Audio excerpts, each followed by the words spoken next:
I needed prayer. I needed God.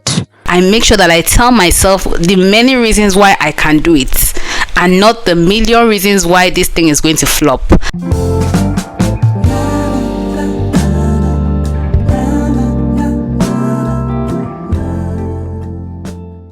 Hey, hi guys, welcome to another video on the channel. My name is Mo and I'm super duper excited to be speaking with you today on yet another interesting and enlightening and encouraging video.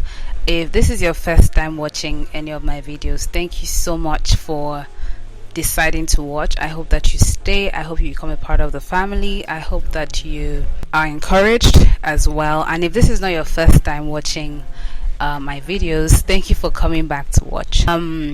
Today's date is 23rd of March and my birthday is on the 19th of May.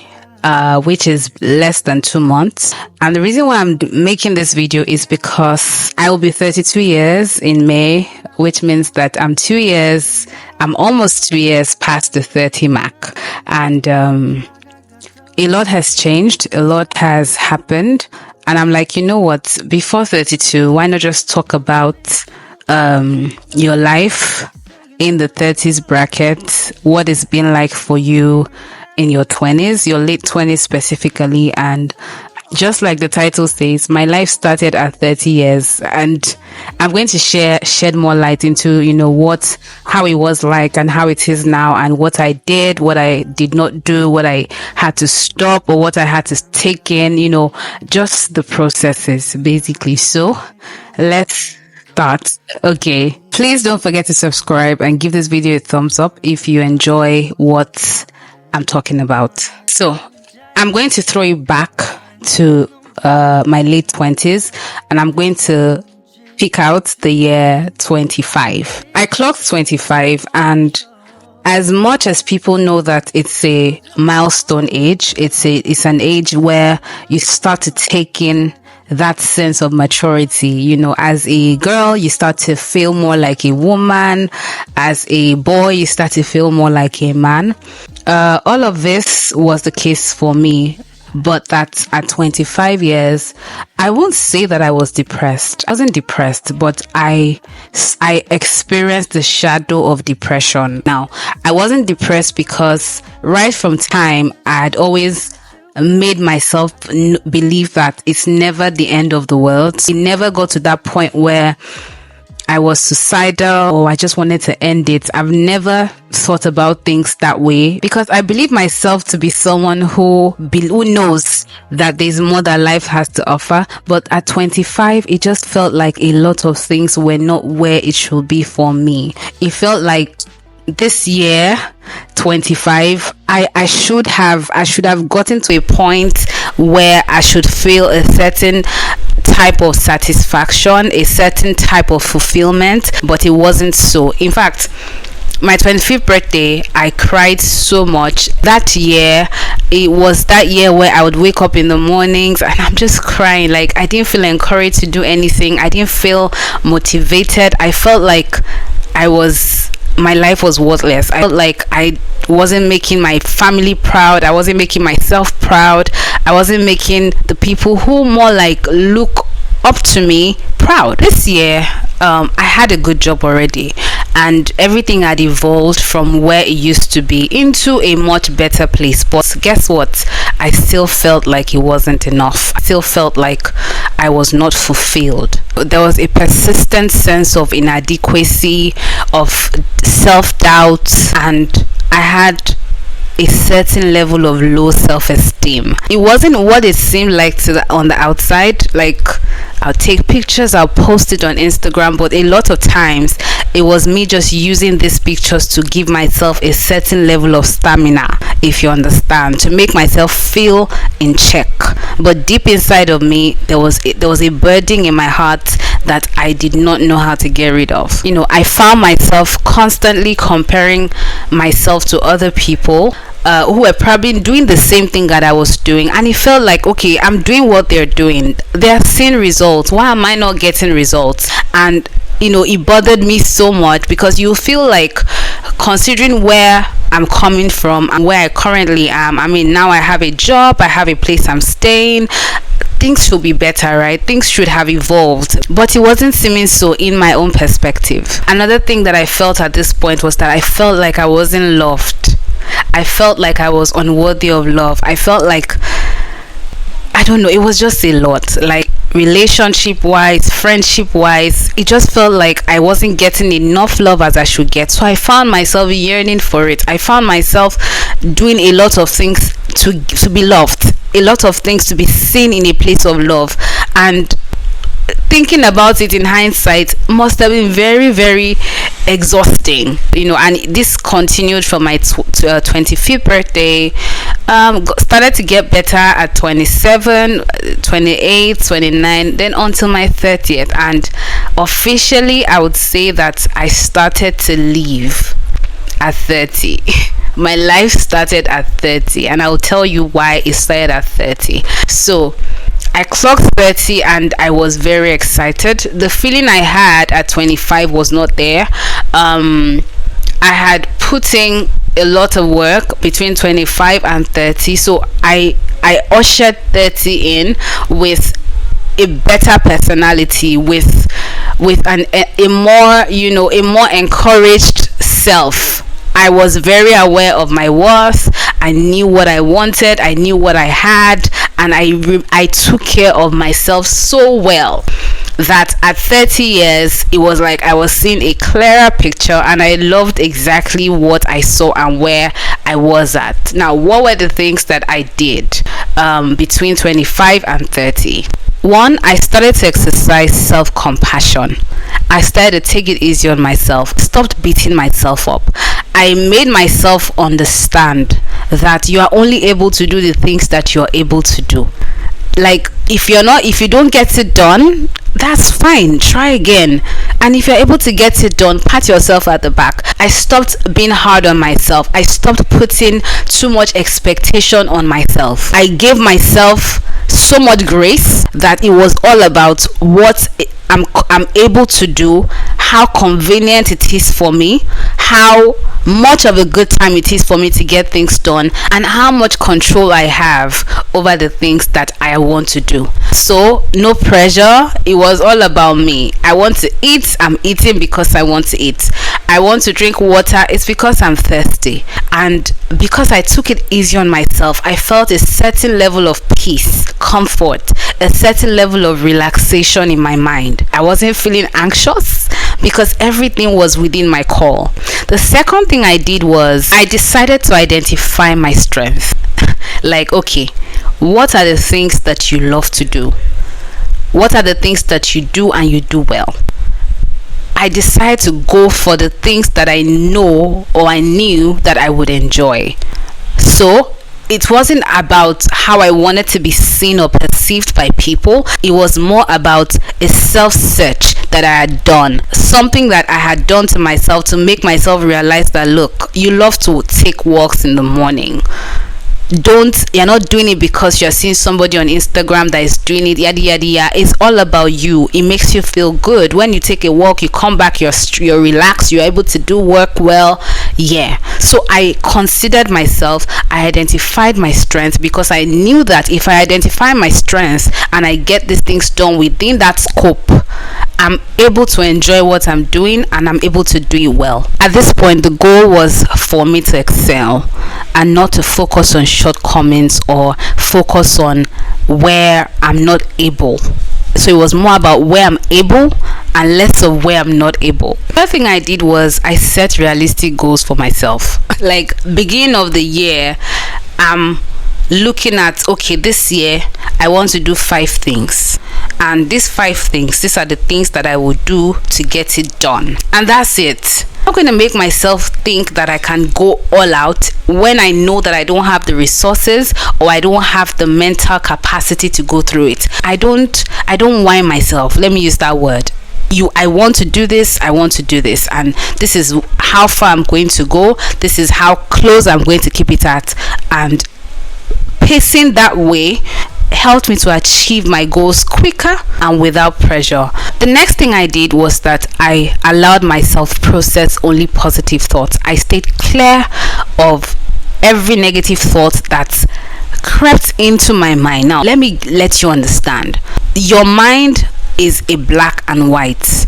There's always that side of you that will process things in a beautiful light, in a positive light, and somewhere there's that thought in your mind that is condemning those positive thoughts. Is only natural. That's why there's black and white. That's why there's darkness and light. That's why there's good and evil. It's just the way life is. But then your strength is in how you're able to prioritize that which you know is good for you. And so what I did was I prioritized the positive thoughts. When I have a project, or I have something I want to do, or there's something like a phase in my life I want to focus on, I make sure that I'm positively minded about it. I make sure that I tell myself the many reasons why I can do it, and not the million reasons why this thing is going to flop. I push aside negative thoughts, and I think that's a very powerful thing to do. And then you find out that when you start this task, because you already told yourself ahead of time, you've positioned yourself ahead of time, you've spoken to your being ahead of time that you're going to get it done, you realize that the universe starts to work in line with what you have thought. Recognize self-limiting thoughts, challenge it, and hold on to affirmations and positive thoughts that you know will help you be a better person and also get the job done. Another thing that I did was I exercised self-care. I started exercising self-care. So I think it's not like I didn't know the things to do to take care of myself, but see, it is when your mind is in one place and you're in one form that you can start to think of self-care and some other things. Anyways, I started to prioritize self-care, going to the spa, taking myself on dates, making my hair. As little as those things, making your hair, taking care of your nails, going for your manicure and your pedicure, reading a book. We all have different things that we classify under self-care, but I just became more conscious of my well-being. I became more conscious of the things that I love to do and the things that make me feel good. I became more conscious of, okay, I want to eat this, I'm eating this. I want to get this, I'm getting this. I want to go here, I'm going there. Like, just that consciousness that you place, about yourself. Like, aware of the fact that you need to be in one piece to get things done. You need to be in one form to be better. So just prioritizing yourself and your well-being, that was one thing that I did, and I still do it till now. And I would encourage that you also write a list of the things that you consider under self-care and try to exercise it. I'm sure it's going to make a huge difference. While we wrap up the video, another thing that I did was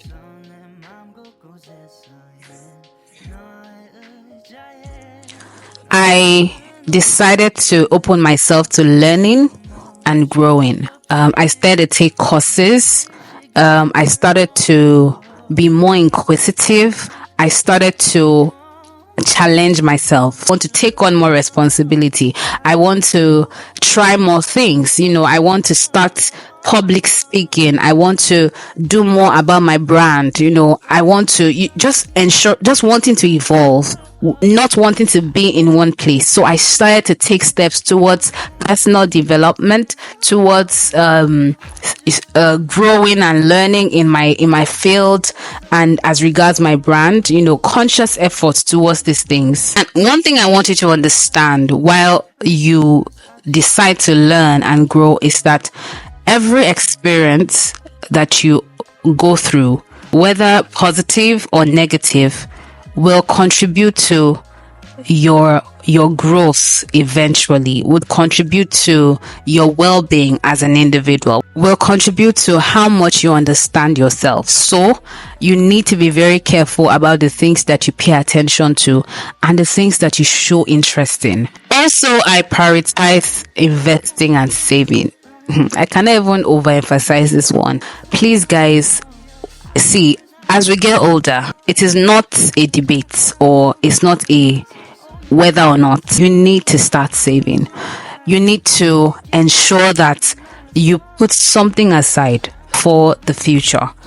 Now, I'm going to share my technique, and I hope that it works for you. But then please figure out whatever works for you. Also considering the fact that we don't earn the same.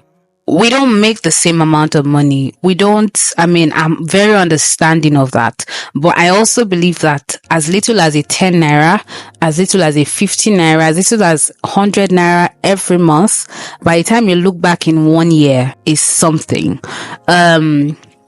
For me, I use the 50, 30, 20 savings chat, if that's what it's called. So what I do is that, for instance, if I get 100,000 naira this month, I put 50,000 naira aside, and then I focus on 50,000 naira for other things. So 50,000 naira goes to my savings, and then I can say 30,000 naira is for, I want to buy water, I want to buy food into the house, I want to buy this, I want to buy that, and then 20,000 naira is for general spending, just money you have in your account for miscellaneous, or things that you just want to, that just pop up along the line. As much as I understand that not everybody is as financially capable, not even now that the country is a lot, things are expensive.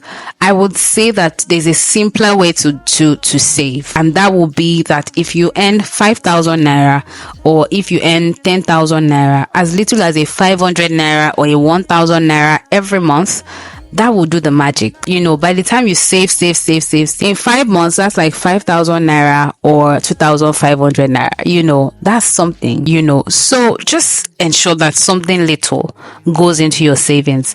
As regards investment, I can't say a lot about investment because I'm not an investment banker and it's not my field. But the only advice I will give you regarding investment is that open your eyes, like shine your eyes well before you decide to invest into anything. Don't invest because someone is investing in something, or someone comes with excitement to tell you about, this cocoa farm, this. Please pay attention to what the person is saying.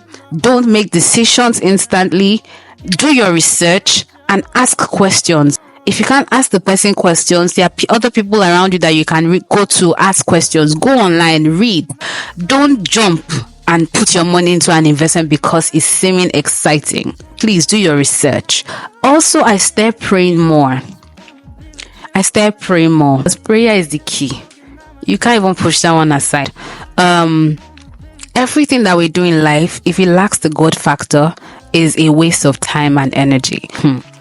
I needed prayer. I needed God, because the Bible says that by strength shall no man prevail. Like, not about how much personal development or how much costs or how much, all of those, na lie.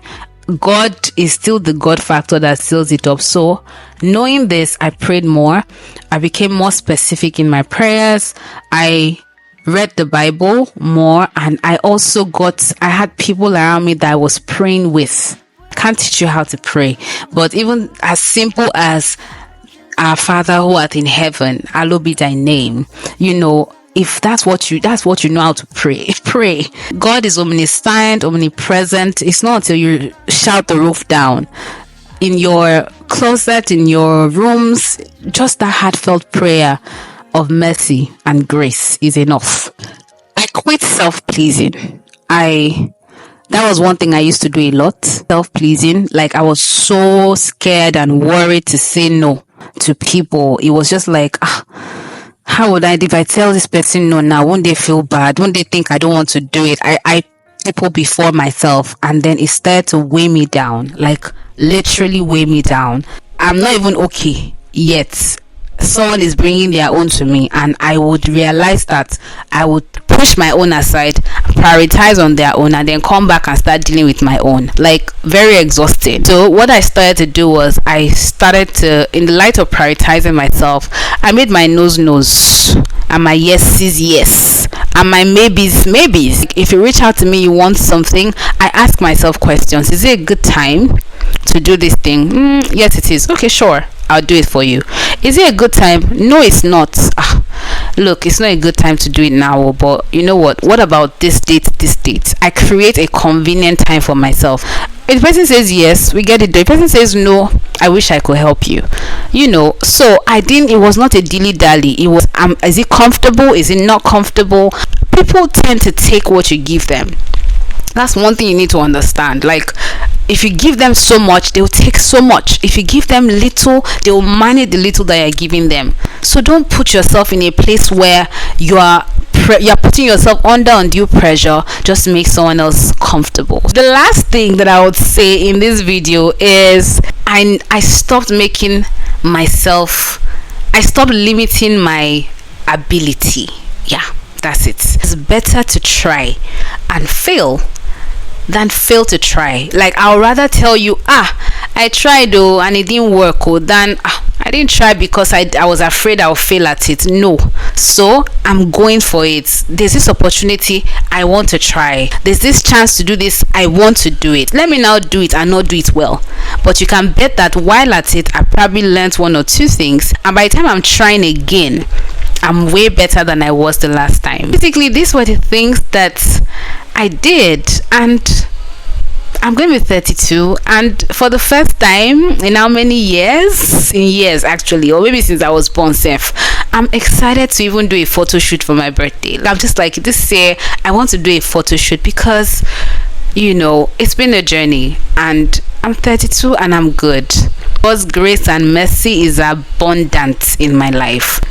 I hope this has encouraged you. I want it to encourage you. No matter your age, are you feeling worthless? Are you feeling like you are a disappointment or you're a disgrace? No, you're not. All you need to do is just a self-search. Sit down, reflect, and you can do it. Till next time, I remain yours sincerely, Mo. Please give this video a thumbs up, and I really would like to read from you in the comment section, and let's see how together we can make each other better. Stay amazing.